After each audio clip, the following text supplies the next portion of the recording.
Boa noite, pessoal. Vamos enfrentar mais uma madrugada antes do amanhecer e hoje vamos ver neste vídeo o golpe de algodão doce, né? O golpe aquele de 8 de janeiro.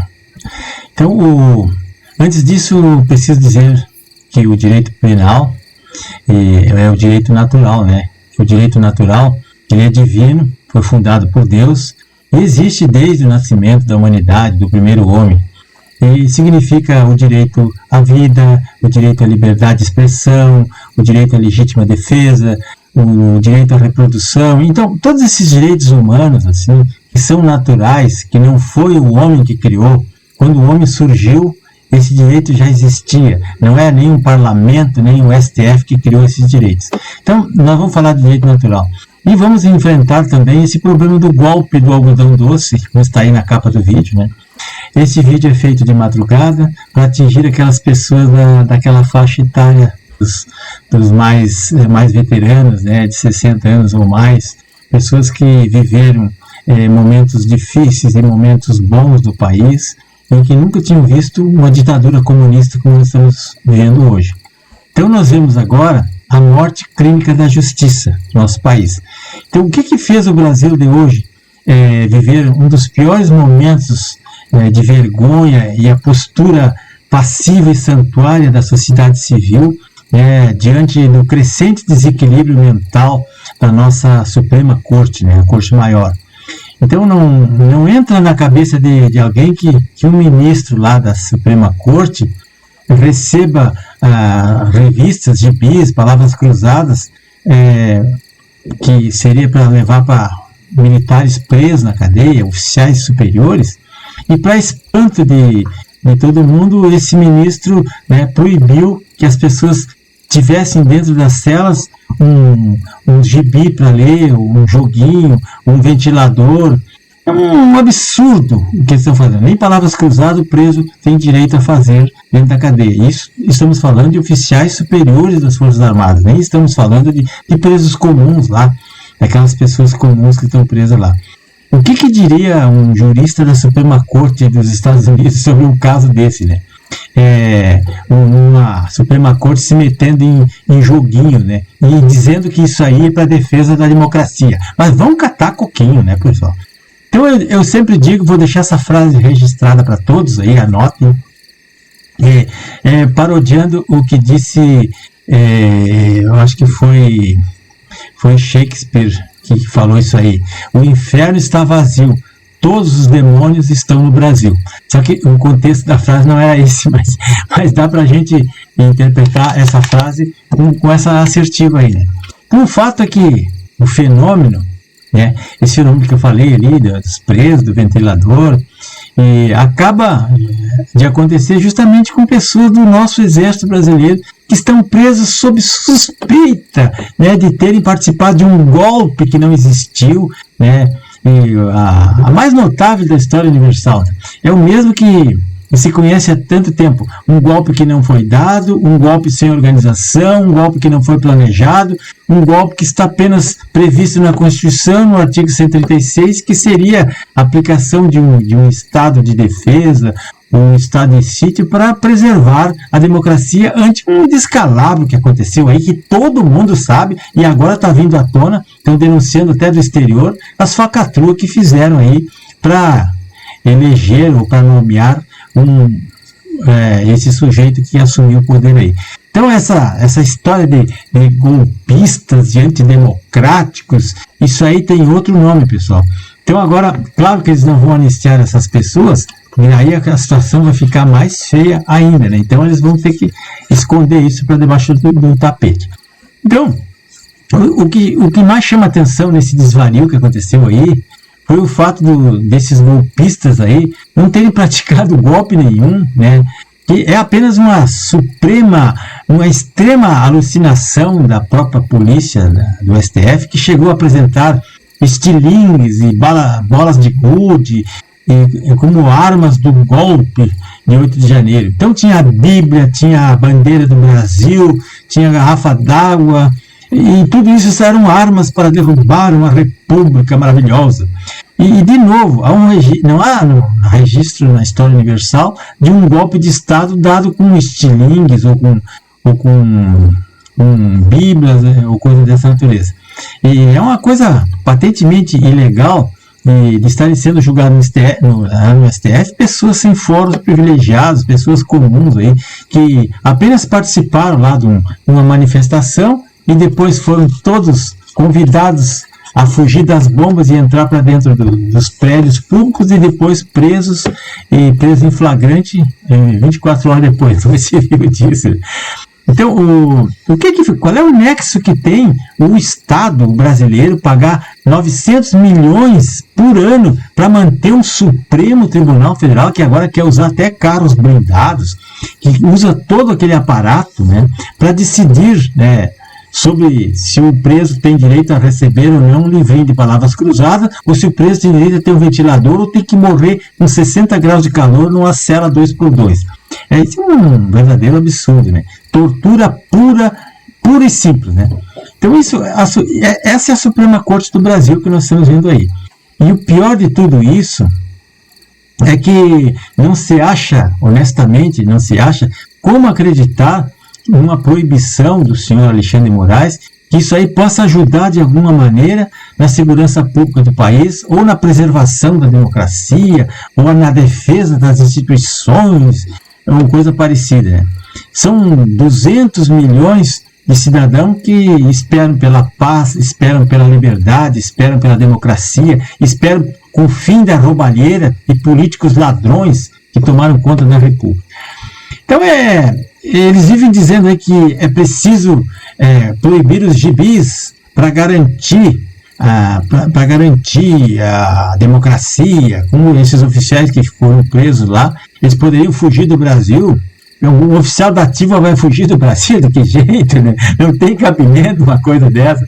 Mas, enfim, esse é o entendimento dos nossos doutos juristas, né? Esse pessoal, né? Os datavenas togados aí. Então, esse decreto das palavras cruzadas é uma novidade no direito penal brasileiro, né? É a morte clínica do senso moral e da justiça no nosso país, né? Quando se proíbe palavras cruzadas para um preso, aí a coisa tá feia, né? É um verdadeiro filme de terror, daquelas histórias em quadrinhos, né, que acontece de tudo, né? Então, mas o mais terrível disso aí é que pessoas estão sendo condenadas a 17 anos de prisão por eventualmente terem entrado lá no prédio público, mesmo que não tenha prova nenhuma que eles tenham depredado qualquer coisa, mas eles são condenados, usam tornozeleira, ficam presos, destrói a sua vida, perde o emprego, perde o patrimônio, perde as contas bancárias, as redes sociais, e são transformadas num cidadão, um zero à esquerda, né? Então é a morte civil da pessoa, a destruição da personalidade, a destruição da família, porque toda a família é punida junto, né? A gente já viu aí a filha de jornalistas que teve as contas bloqueadas porque estava fazendo uma vaquinha para conseguir sustentar a família, porque o pai teve que fugir do país para não ficar na cadeia eternamente, como está lá o Roberto Jefferson e tantos outros aí que estão presos para sempre, até morrer. Então o STF é que proíbe prisioneiros encarcerados nos seus campos de concentração de fazerem palavra cruzada ou de usar um ventilador para não morrer de calor. Esse aí é o mesmo STF que deixou um mendigo 11 meses preso por um golpe de Estado, que o mendigo nem sabe o que é isso, né? É o mesmo que condenou uma professora idosa aposentada com 71 anos de idade, com graves problemas de saúde, a 14 anos de prisão. Quando ela sair da cadeia com 85 anos, se ela suportar até lá, ela teria mais uns 2, 3 anos fora da cadeia, senão ela morre na cadeia. Então, e lá se vão essas coisas, né? Esse é o nosso Tribunal Supremo. Sem contar naquele caso ali do vendedor de algodão, né? Que também era um golpista. Aquele vendedor de algodão foi preso, estava vendendo algodão doce no meio da multidão e foi preso. O barbeiro foi preso, o motoboy foi preso, a senhorinha idosa lá foi presa. E essas pessoas que não fizeram absolutamente nada. O vendedor de algodão doce deve ter botado no chão o algodão doce e saindo quebrando tudo lá dentro do STF.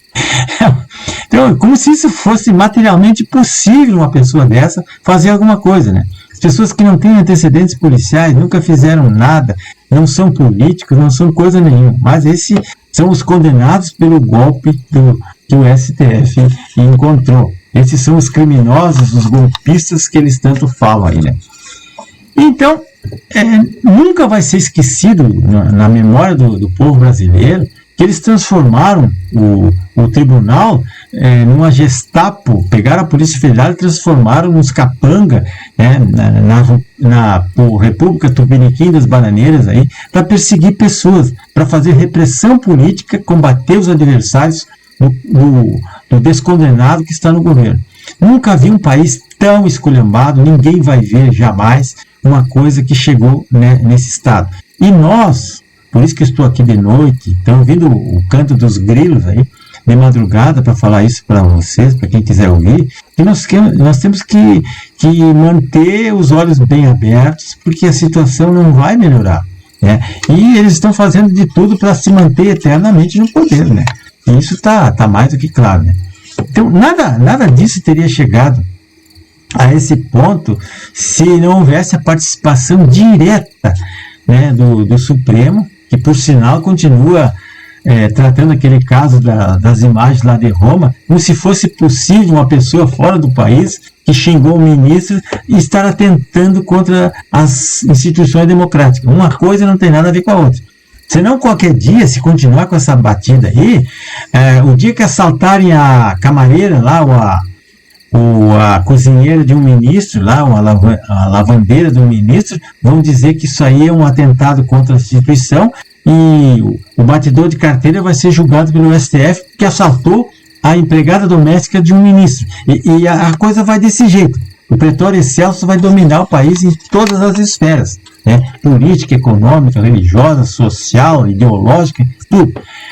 Então, né, faz lembrar aquele caso, né, de 2021, né, quando o Olavo de Carvalho estava hospitalizado e eles queriam ouvir o velho que ele estava participando das milícias digitais e era, aqueles casos lá das fake news, eles queriam ouvir o Olavo de Carvalho, um homem com 87 anos, com sono vesical, entubado no hospital, e a Polícia Federal cercando o hospital para ouvir o cara. Depois não conseguiram ouvir, porque o empresário conseguiu tirar ele de lá e levar para casa, lá onde ele morava, nos Estados Unidos. Aí tomaram o depoimento do Olavo de Carvalho por videoconferência. O que ele estava fazendo no Brasil, fecharam as contas do velho aqui no país, fizeram tudo que foi banditismo de uma pessoa, o nosso maior intelectual que esse país já viu. Daqui uns 20 anos as pessoas vão abrir os olhos. Basta que alguém tenha lido ou visto os filmes e os vídeos e as aulas de filosofia do professor Olavo de Carvalho. Mas isso aí. Outra coisa agora é a intimação daquele cidadão brasileiro que mora em Londres, o Alexandre Kunz. Ele vive lá há 10 anos e quando ele viu o ministro Barroso mentindo lá numa universidade, falando que o voto não poderia ser impresso porque seria contra a democracia, seria uma fraude, um absurdo. Então, a Polícia Federal intimou esse cidadão que mora fora do país para o dia 2 de abril ele ser ouvido, talvez por videoconferência, não sei. Isso faz lembrar aquele processo do Joseph Kafka, que eu já passei aqui várias vezes, tem até o filme, né? É o chamado O Processo, que a pessoa é processada durante 30 anos sem saber do que ele está sendo acusado, qual é o crime que ele cometeu, não interessa, ele está sendo processado e pronto, ponto final. É assim que as coisas funcionam. Então esse aí foi o mesmo processo lá do ministro Barroso, na Universidade de Oxford, lá na Inglaterra, que ele estava mentindo lá para uma plateia de estudantes, e aí uma pessoa levantou o dedo, não, ministro, com licença, não é assim, isso aí o senhor não está falando a verdade, não é assim, pronto. Foi o suficiente para o Barroso se voltar contra o cidadão. Então o STF está mandando no mundo e está tentando punir pessoas que nem moram no Brasil. Então, na ocasião, o Barroso disse que a democracia do Brasil estava ameaçada se os votos fossem contados manualmente, se houvesse transparência nas eleições, a democracia estava sendo ameaçada. Então, isso aí é um absurdo que não tem comparação no mundo, né? Então, o voto impresso para o ministro Barroso, né, seria uma ameaça à democracia. Uma coisa nunca vista. Meus amigos, muita coisa se tem para falar. Todas as madrugadas eu venho aqui, vou falar um pouquinho das coisas, né? Esse é o golpe do algodão doce que nós estamos vivendo, que terminaram com aquela resquício de democracia que existia. Não temos mais liberdade, não temos, temos censura, pessoas presas, pessoas banidas do país, pessoas sendo condenadas a 17 anos de prisão, que nem estiveram no local. É um absurdo total. Deixo para vocês aqui na descrição esse livro aqui, 8 de janeiro, uma história que precisa ser contada. Esse livro vocês conseguem na Gazeta do Povo, está de graça, né, na internet, é só baixar. E tem esse outro livro aqui, O Alienista de Machado de Assis, é um livro antigo, está de graça também, né, no Google, porque é uma obra antiga já, sem direitos autorais. E vocês vão ver que o Brasil é isso aqui, ó. O Brasil é um hospício, todo mundo vai acabar preso no hospício, sem saber nem por que está lá.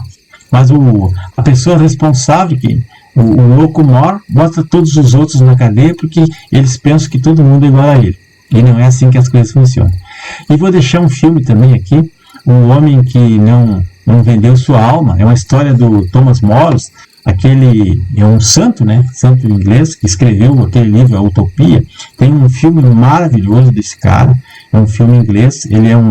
Esse Thomas More, ele foi uma espécie de chanceler, embaixador do rei Henrique VIII, lá no século XV, na Inglaterra. E é um homem que era profundamente religioso, apesar de não ser clérigo, não ser do clero, mas ele era um dos maiores escritores de todos os tempos, né? Naquela época, no final da Idade Média, no início do Renascimento. É uma obra fantástica, né? É um filme que está legendado, porque é um filme antigo, mas vale a pena ver, porque as lições que tem ali, principalmente de direito civil, direito natural, político, porque o Thomas More é o patrono dos políticos honestos, dos políticos conservadores, dos políticos de direitos, né? Porque político ladrão e corrupto não tem patrono, só um inferno mesmo para essa gente. Meus amigos, muito obrigado por terem assistido esse pequeno desabafo aqui. Uma boa noite a todos e amanhã nos vemos de novo.